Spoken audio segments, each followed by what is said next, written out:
നിസ്സഹായരായ പാവങ്ങളായ മനുഷ്യരുടെ ദാരിദ്ര്യത്തെ ചൂഷണം ചെയ്ത് ചോര ഊറ്റുന്ന ലോൺ ആപ്പുകൾ, പണം നൽകി മനുഷ്യരെ മാനസിക സമ്മർദ്ദത്തിലാക്കി അവരെ മരണത്തിലേക്ക് തള്ളിവിടുന്ന ഓൺലൈൻ മാഫിയകൾ നമ്മുടെ നാട്ടിൽ വളരുകയാണോ? ഇതിനൊരു ശാശ്വത പരിഹാരം അകലെയാണോ?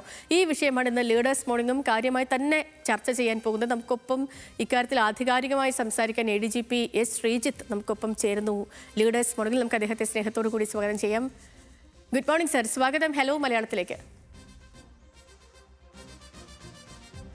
ഗുഡ് മോർണിംഗ് സർ, ഇപ്പോൾ ഈ പറഞ്ഞതുപോലെ തന്നെ ഈ ലോൺ ആപ്പുകൾ അത് വലിയൊരു പ്രശ്നമായിട്ട് വരികയാണ് നമ്മുടെ സമൂഹത്തിൽ. പ്രത്യേകിച്ച് സിബിൽ സ്കോറോ കാര്യങ്ങളോ ഒന്നും ചെയ്യാതെ ഈ സമീപിക്കുന്ന ആളുകൾക്ക് പണം നൽകുന്നു, പിന്നീട് അവരെ മാനസികമായി ചൂഷണം ചെയ്യുന്നു, അവരെ മരണത്തിലേക്ക് തള്ളിവിടുന്നു. ഇപ്പോൾ കഴിഞ്ഞ ദിവസത്തെ പോലീസ് റിപ്പോർട്ടൊക്കെ അനുസരിച്ച്, പുറത്തുവിട്ട കണക്കുകൾ അനുസരിച്ച് 3 വർഷത്തിനിടെ 70 കോടിയിലധികം രൂപ കേരളത്തിൽ നിന്നും ഈ മാഫിയ തട്ടിയെടുത്തു എന്നുള്ളതാണ്. എന്തുകൊണ്ടാണ് സർ നമുക്ക് ഇതിനൊരു പൂർണ്ണമായും ഒരു ശാശ്വത പരിഹാരം ഉണ്ടാകാത്തത്?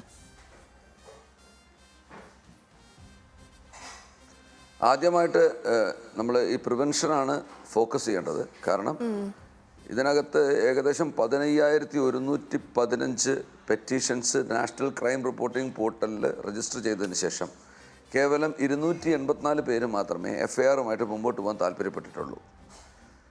ഇതിൻ്റെ ഏറ്റവും പ്രധാനപ്പെട്ടൊരു ചതിക്കുഴി എന്ന് പറയുന്നത് ഈടില്ലാതെ കൊടുക്കും എന്ന് പറയുകയാണ്.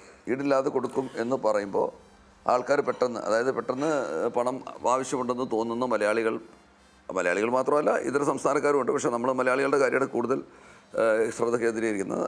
അവരെത്രയും പെട്ടെന്ന് ഈടില്ലാതെ കൊടുക്കുന്നത് കൊണ്ട് അവർ പറയുന്ന എല്ലാ സമ്മതങ്ങളും ഓൺലൈനായിട്ട് കൊടുക്കുകയാണ്. അതായത് നമ്മൾ ഈ കോൺടാക്ട്സ്, പിന്നെ ഫോട്ടോസ്, ഗാലറി എല്ലാത്തിലോട്ടും നമ്മളുടെ ആക്സസ് ഇവർക്ക് കൊടുക്കുകയാണ്, അനിയന്ത്രിതമായ ആക്സസ് കൊടുക്കുകയാണ്.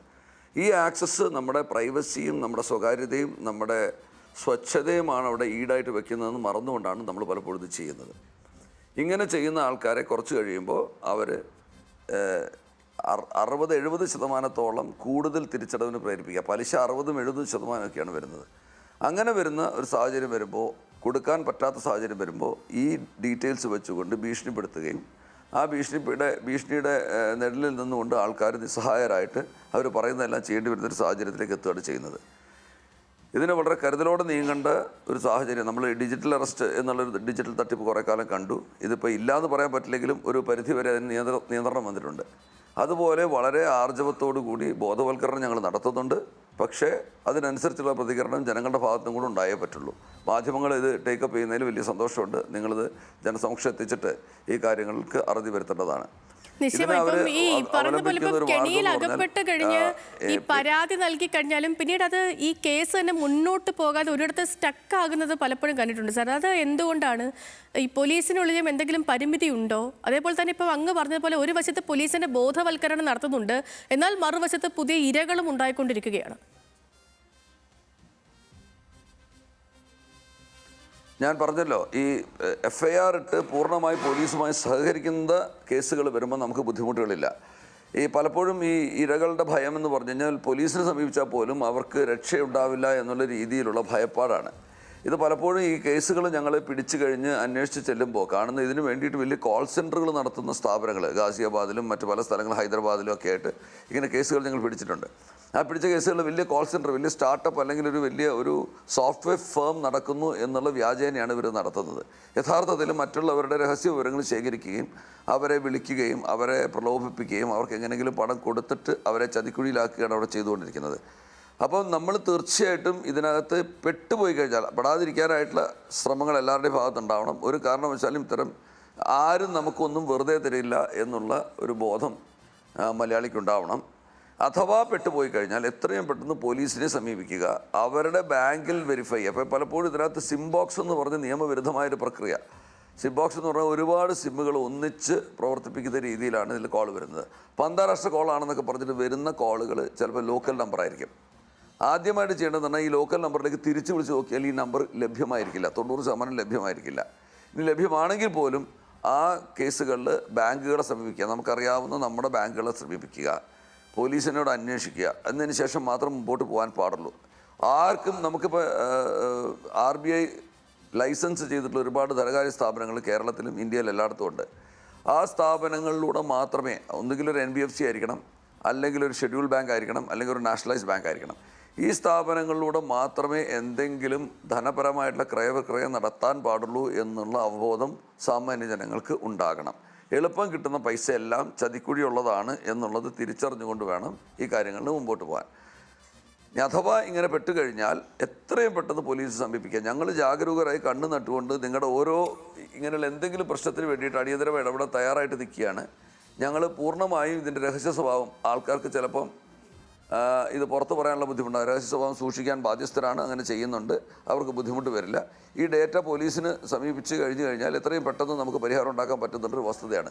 പലപ്പോഴും ചില ബുദ്ധിമുട്ട് ഇതിനകത്ത് വരുന്നതെന്ന് പറഞ്ഞിട്ടുണ്ടെങ്കിൽ ഇതെല്ലാം സംസ്ഥാനാന്തര തലത്തിലാണ് കൂടുതൽ നടക്കുന്നത്. നമ്മളിപ്പോൾ ഏകദേശം 186ഓളം ആപ്പുകൾ നമ്മൾ കണ്ടുപിടിച്ച് തകർത്തിട്ടുണ്ട് കേരളത്തിനകത്ത് തന്നെ. ദേശീയ തലത്തിൽ 1837 എല്ലാ സംസ്ഥാനങ്ങളുടെ സൈബർ വിങ്ങുകളും ഇതുമായിട്ട് സഹകരിക്കുന്നുണ്ട്, ഈ യത്നവുമായിട്ട്. അപ്പോൾ അതിനകത്ത് ഈ ഇതര സംസ്ഥാനങ്ങളിലാണ് പലപ്പോഴും ഇത് നടക്കുന്നതെന്നുള്ളത് കൊണ്ട് ചെറിയ കാലതാമസം ചിലപ്പോൾ ഉണ്ടായിട്ടുണ്ടെന്നുള്ളൊരു വസ്തുതയാണ്. പക്ഷേ ഇത് കണ്ടുപിടിച്ച് തകർക്കാൻ നമുക്ക് സാധിക്കും. തീർച്ചയായിട്ടും അവബോധം സൃഷ്ടിക്കലാണ് വളരെ പരമപ്രധാനമായിട്ടുള്ള കാര്യം. ഒരു കാരണവശാലും ഇത്തരം ഓൺലൈൻ മാത്രം ബന്ധമുള്ള ഒരു ആപ്പ്, APK ഫയൽസാണ് ഇതിനു വേണ്ടി ഉപയോഗിക്കുന്നത്.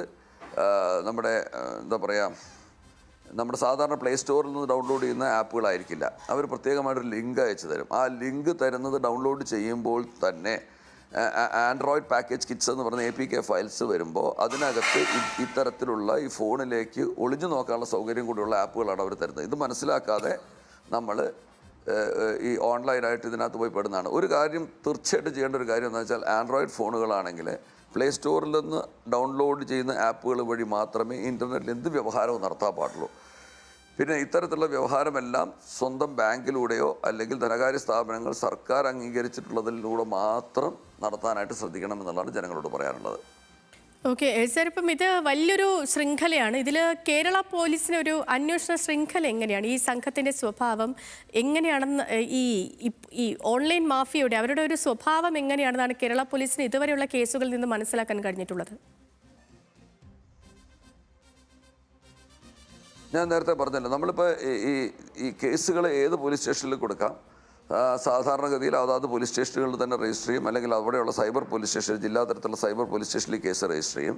നമുക്കിതിന് വേണ്ടിയിട്ട് വളരെ ഡെഡിക്കേറ്റഡ് ആയിട്ടുള്ളൊരു വിങ് ഉണ്ട്, ഒരു സൈബർ ഓപ്പറേഷൻസ് വിങ് തന്നെ ഇതിനു വേണ്ടി പ്രവർത്തിക്കുന്നുണ്ട്. അതിൽ പിന്നെ കുറേ ഉദ്യോഗസ്ഥർ, SP സൈബർ ഓപ്പറേഷൻസിൻ്റെ കീഴിൽ കുറേ ഉദ്യോഗസ്ഥർ ഇതിന് വേണ്ടിയിട്ട് ഈ തരത്തിലുള്ള കാര്യങ്ങൾ കൃത്യമായി അന്വേഷിച്ച് കണ്ടുപിടിക്കാൻ വേണ്ടി ജാഗരൂകരായ, ഇതിനകത്ത് ടെക്നിക്കൽ എക്സ്പെർട്ടീസുള്ള കുറേ പോലീസ് ഉദ്യോഗസ്ഥർ ഇതിന് വേണ്ടിയിട്ട് പ്രവർത്തിക്കുന്നുണ്ട്. അവർ നമ്മളുടെ ഈ എന്താ പറയുക, ഇലക്ഷൻ സമയത്തും അല്ലാതെയും എല്ലാം 24 hours വർക്ക് ചെയ്യുന്ന ഒരു കൺട്രോൾ റൂം ഇതിനു വേണ്ടി തന്നെ നമ്മൾ സജ്ജമാക്കിയിട്ടുണ്ട്.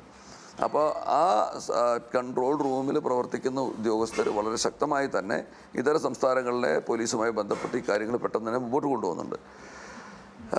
ഇതിൻ്റെ സ്വഭാവം നിങ്ങൾ ചോദിച്ചാൽ, ഞാൻ നേരത്തെ പറഞ്ഞല്ലോ, വളരെ നല്ല രീതിയിൽ ഇപ്പം പലയിടത്തുമുള്ള ഈ സൈബർ പാർക്കുകളൊക്കെ ഉണ്ട്, സർക്കാർ സ്ഥാപിച്ചിട്ടുള്ള പല സംസ്ഥാനത്തുമുള്ള ആ സൈബർ പാർക്കുകളിലൊക്കെ വളരെ ഉത്തരവാദിത്വത്തോടു കൂടി പ്രവർത്തിക്കുന്ന സ്ഥാപനങ്ങളാണെന്ന് തെറ്റിദ്ധരിപ്പിക്കുമാറ്. നമ്മളിപ്പോൾ ഒരു സൈബർ സ്ഥാപനം അല്ലെങ്കിൽ ഒരു സ്റ്റാർട്ടപ്പ് കണ്ടു കഴിഞ്ഞാൽ ആ സ്റ്റാർട്ടപ്പിൻ്റെ സ്വഭാവം എന്താണെന്നും അവർ ചെയ്യുന്ന ജോലി എന്താണെന്നും ഒന്നും സാധാരണഗതിയിൽ കാണുന്നവർ പരിശോധിക്കാറില്ല. അപ്പോൾ ഇങ്ങനെ നമ്മൾ ചെന്ന് പലപ്പോഴും കേസുകൾ പിടിക്കുമ്പോഴാണ് പിന്നെ എന്താ പറയുക, ഗുർഗാവിലോ ഗാസിയാബാദിലോ ഹൈദരാബാദിലോ ഒക്കെ ഇരിക്കുന്ന കുറേ സ്ഥാപനങ്ങൾ ഇതിനു വേണ്ടി മാത്രം ഇരിക്കുന്നതെന്ന് മനസ്സിലാവുന്നത്. അപ്പോൾ അവിടെ ബോണഫൈഡായിട്ട് ജോലി ചെയ്യുകയാണ് എന്നുള്ള വിശ്വാസത്തിൽ ഇന്നസെൻ്റായിട്ട് ഈ പറയുന്ന പണി ചെയ്യുന്ന ആൾക്കാരുമുണ്ട്. എന്ന് പറഞ്ഞു കഴിഞ്ഞാൽ അതിനകത്ത് പൂർണ്ണമായിട്ട് ഇതിനകത്ത് ക്രിമിനൽ കൾപ്പബിലിറ്റി ഇല്ലാത്ത. എന്തായാലും ഇതിന് പുറകിൽ വളരെ കൃത്യമായൊരു ഗൂഢാലോചന വഴി തന്നെയാണ് കാര്യങ്ങൾ മുമ്പോട്ട് പോകുന്നത്. ഇത് നമ്മുടെ ഈ ഡിജിറ്റൽ കാര്യങ്ങൾ, ഡിജിറ്റൽ യുഗം എന്താ പറയുക, കൂടുതൽ വിപുലമാവുന്നതനുസരിച്ച് വരുന്ന കെണികൾ ഇതിനകത്തുണ്ട്. അതുകൊണ്ട് വളരെ ജാഗ്രതയോട് കൂടി മാത്രം ഈ കേരള പോലീസിന് ഇതിന്റെ ഉറവിടത്തിലേക്ക് എത്താൻ എന്തെങ്കിലും ചാലഞ്ചസ് ഉണ്ടോ? അല്ല, ഞാൻ നേരത്തെ പറഞ്ഞല്ലോ, സംസ്ഥാനാന്തരമാകെ കൊണ്ട് തന്നെ ഈ സ്ഥലം കണ്ടുപിടിക്കാനും പലപ്പോഴും ഇവർ ഹൈഡ് ചെയ്യുന്ന എന്താ പറയുക, അവരുടെ IP അഡ്രസ്സ് എല്ലാം ഹൈഡ് ചെയ്യാനുള്ള സംവിധാനങ്ങൾ ഇപ്പോൾ നിലവിലുണ്ട്. പക്ഷേ അതിനെ തുളച്ച് കയറാനുള്ള സംവിധാനം നമുക്കുണ്ട്. പക്ഷെ അതിന് ഒരു പരിധി വരെയുള്ളൊരു സമയത്തിൻ്റെ ഒരു ആവശ്യമുണ്ട്. പക്ഷെ എന്നാൽ പോലും നമ്മൾ സാമാന്യേന വളരെ ദ്രുതഗതിയിൽ തന്നെയാണ് കാര്യങ്ങൾ മുമ്പോട്ട് കൊണ്ടുപോകുന്നത്. അത് കൃത്യമായി നമ്മൾ അറിയിക്കുകയും ഇവർക്ക് വന്ന മെസ്സേജസ് മുഴുവൻ ഞങ്ങളുമായിട്ട് ഷെയർ ചെയ്യുകയും FIR ഇടുകയും ചെയ്യേണ്ടതൊരു ആവശ്യമാണ്. കാരണം എന്ന് വെച്ചാൽ പല നിയമപരമായിട്ട് സാധ്യതകളും ആവശ്യങ്ങളും തുറന്നു വരുന്നത് ഒരു FIR, ഒരു നിയമപരമായിട്ടൊരു അന്വേഷണം ഉള്ളപ്പോൾ മാത്രമാണ്. അത് കഴിഞ്ഞാൽ 69A എന്ന് പറഞ്ഞൊരു വകുപ്പുണ്ട്. അതനുസരിച്ച് കേന്ദ്ര ഇൻഫർമേഷൻ മിനിസ്ട്രിയുടെ മന്ത്രാലയത്തിൻ്റെ സഹായത്തോടു കൂടി ഇത്തരത്തിലുള്ള എല്ലാ കാര്യങ്ങളും നിയന്ത്രണത്തിൽ കൊണ്ടുവരാനായിട്ട് നമുക്കിപ്പോൾ നിയമങ്ങളുണ്ട്. അതിന് പൂർണ്ണമായി സഹകരണം മാത്രമാണ്, ഇരകളുടെ സഹകരണമാണ് നമുക്ക് ആവശ്യം. അത് നിങ്ങളുടെ ഒരു അവബോധത്തിലൂടെ നമ്മൾ ക്രിയേറ്റ് ചെയ്യാൻ പോകുന്ന ഒരു അവബോധത്തിലൂടെ ജനങ്ങളെ മനസ്സിലാക്കുകയാണ് കരണീയമായിട്ടുള്ള കാര്യം. തീർച്ചയായും ഇപ്പം അങ്ങ് പറഞ്ഞ പോലെ ഇപ്പോൾ നമുക്ക് മുന്നിലുള്ള അവസാനത്തെ കേസ് എന്ന് വെച്ചാൽ ഈ വടകരയിൽ നിന്നും കാണാതായ വിഷ്ണുവാണ്. വിഷ്ണുവിൻ്റെ ടവർ ലൊക്കേഷനൊക്കെ കേന്ദ്രീകരിച്ചുള്ള അന്വേഷണം പുരോഗമിച്ചുകൊണ്ടിരിക്കുന്നു. ഇപ്പം അന്യ സംസ്ഥാനത്തെ കർണാടകയിലേക്ക് അടക്കം അന്വേഷണം വ്യാപിപ്പിച്ചതായി അറിയുന്നു. പക്ഷേ 8 ദിവസമായി ഇയാളെ കാണാതായിട്ട് ലോൺ ആപ്പിൻ്റെ ഭീഷണിയാണെന്ന് കുടുംബം ആരോപിക്കുന്നുണ്ട്. അപ്പം ഈ സാർ നേരത്തെ പറഞ്ഞായിരുന്നു, എങ്കിലും ഇപ്പം നമുക്ക് ചെയ്യാൻ പറ്റുന്നൊരു കാര്യം ഈ കെണികളിൽ പോയി വീഴാതിരിക്കുക, സ്വയം ഒരു നമ്മൾ തന്നെ ബോധവാന്മാരാവുക, അത്ര തന്നെ ഉള്ളൂ അല്ലേ? ബോധവാന്മാരാവുക. അഥവാ അബദ്ധം പറ്റിയാൽ നാട് വിടേണ്ട ആവശ്യമൊന്നുമില്ല. കാരണം നമുക്ക് പലപ്പോഴും നമ്മളുടെ നേരെ വരുന്ന ഭീഷണികൾ പലപ്പോഴും എന്താ വെച്ചാൽ നമ്മുടെ ഒരു കുടുംബ ചിത്രമായിരിക്കും അവരെടുക്കുന്നത്. അതിനകത്തുള്ളൊരു സ്ത്രീയും പുരുഷനെയും ചേർത്ത് മോർഫ് ചെയ്ത് 2 പടം എടുത്തിട്ട് നാട്ടുകാർക്ക് മുഴുവൻ അയച്ചു കൊടുക്കുക. ഇപ്പം ഇങ്ങനെയുള്ള കാര്യങ്ങൾ ചെയ്യുന്നത് ക്രിമിനൽ കുറ്റമാണെന്നും അത് അവരുടെ ക്രൈമിൻ്റെ മുകളിലുള്ള ബാധ്യത കൂട്ടുകയുള്ളെന്നും അത് രഹസ്യമായി സൂക്ഷിക്കാൻ പോലീസിന് ബാധ്യതയുണ്ടെന്നും ഉള്ള അറിവില്ലായ്മയാണ് പലപ്പോഴും ആൾക്കാരെ ഈ ഒളിച്ചോടാനൊക്കെ പ്രേരിപ്പിക്കുന്നത്. അഥവാ അങ്ങനെ എന്തെങ്കിലും കടക്കണിയിലോ ബുദ്ധിമുട്ടിലോ പെട്ടാൽ അത് എത്രയും പെട്ടെന്ന് പോലീസുമായി സഹകരിച്ച് മുമ്പോട്ട് കൊണ്ടുപോവുകയാണ് വേണ്ടത്. അങ്ങനെ സഹകരിച്ചിട്ടുള്ളവർക്ക് എല്ലാവർക്കും പരിഹാരം ഉണ്ടാക്കി കൊടുക്കാൻ ഞങ്ങൾക്ക് സാധിച്ചിട്ടുണ്ട്. പക്ഷേ നമ്മൾ പലപ്പോഴും മനുഷ്യൻ്റെ എന്താ പറയുക, അകാരണമായ ഭീതികളാണല്ലോ മനുഷ്യനെ പലതിലേക്ക് നയിക്കുന്നത്. അങ്ങനെയുള്ള ഭീതിയിലേക്ക് വഴിപ്പെടാതെ അഥവാ പെട്ടുപോയാൽ, പെടാതിരിക്കാൻ വളരെയധികം ശ്രദ്ധിക്കുക. അഥവാ പെട്ടുപോയാൽ പൂർണ്ണമായും പോലീസുമായിട്ട് സഹകരിക്കുക. ഞങ്ങളെ ആരെ വേണമെങ്കിലും സമീപിക്കാവുന്നതാണ്.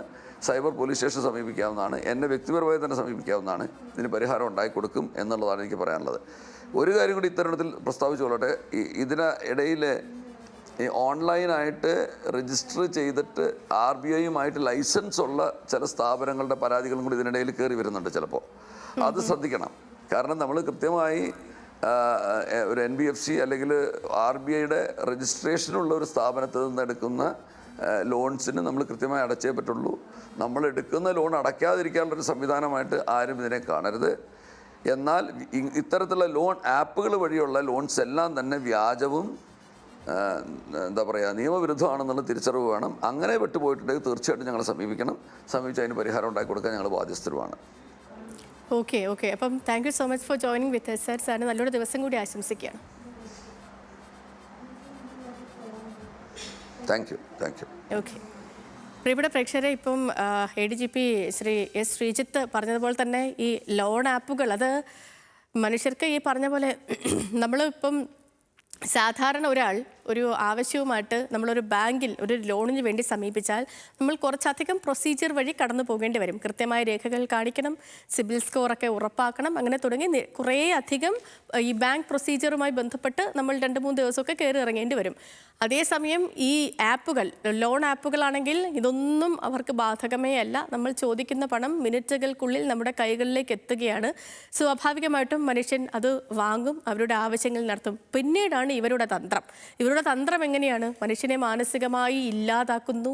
ഒരു തിരിച്ചടവ് ഒരു സമയം താമസിച്ചു പോയാൽ തന്നെ ഇവരുടെ ഈ ഫോൺ ചൂഷണം ചെയ്ത് സ്വകാര്യ ഫോട്ടോകളൊക്കെ എടുത്ത് ഒരു ആളിനെ എങ്ങനെയൊക്കെ ഇല്ലാതാക്കാൻ പറ്റുമോ ആ രീതിയിലൊക്കെ ഇല്ലാതാക്കി അവരെ മാനസിക സമ്മർദ്ദത്തിലാക്കി അവരെ മരണത്തിലേക്ക് നയിക്കുന്ന പണിയാണ് കാണിച്ചുകൊണ്ടിരിക്കുന്നത്. മാത്രമല്ല പോലീസിൻ്റെ ഏറ്റവും ഒടുവിലെ കണക്കനുസരിച്ച് കഴിഞ്ഞ 3 വർഷത്തിനിടയിൽ 70 കോടിയിലധികം രൂപയാണ് കേരളത്തിൽ നിന്ന് ഈ സംഘം ഊറ്റിയത് എന്നുള്ളത്. അപ്പം അതിലാണ് ഇദ്ദേഹം പറഞ്ഞത് കേരള പോലീസിന്റെ ഇടപെടൽ എങ്ങനെയാണെന്നും ആരെങ്കിലും എന്തെങ്കിലും ഒരു അബദ്ധം പറ്റിയാൽ ഒരിക്കലും മരണത്തെ ആശ്രയിക്കുകയോ അതല്ലെങ്കിൽ നാട് വിട്ടു പോവുകയോ ഒന്നുമല്ല ചെയ്യേണ്ടത്. കൃത്യമായും എന്താണ് നടന്നത് എന്ന കാര്യം പോലീസിനെ അറിയിക്കണം. പോലീസ് ബാധ്യസ്ഥരാണ്. കുറ്റക്കാരാരാണോ അവരെ കണ്ടെത്താനായി. അതല്ലാതെ ഒരിക്കലും മരണത്തിൽ അഭയം തേടുകയോ അതല്ലെങ്കിൽ ഒളിച്ചോടുകയോ അല്ല ഇതിന് വേണ്ടത് എന്ന കാര്യം എന്നൊരു സന്ദേശം കൂടി നൽകുകയായിരുന്നു ശ്രീ എസ് ശ്രീജിത്ത് ന്യൂസ് മലയാളത്തിലൂടെ, ഹലോ മലയാളം ലീഡേഴ്സ് മോർണിംഗിലൂടെ.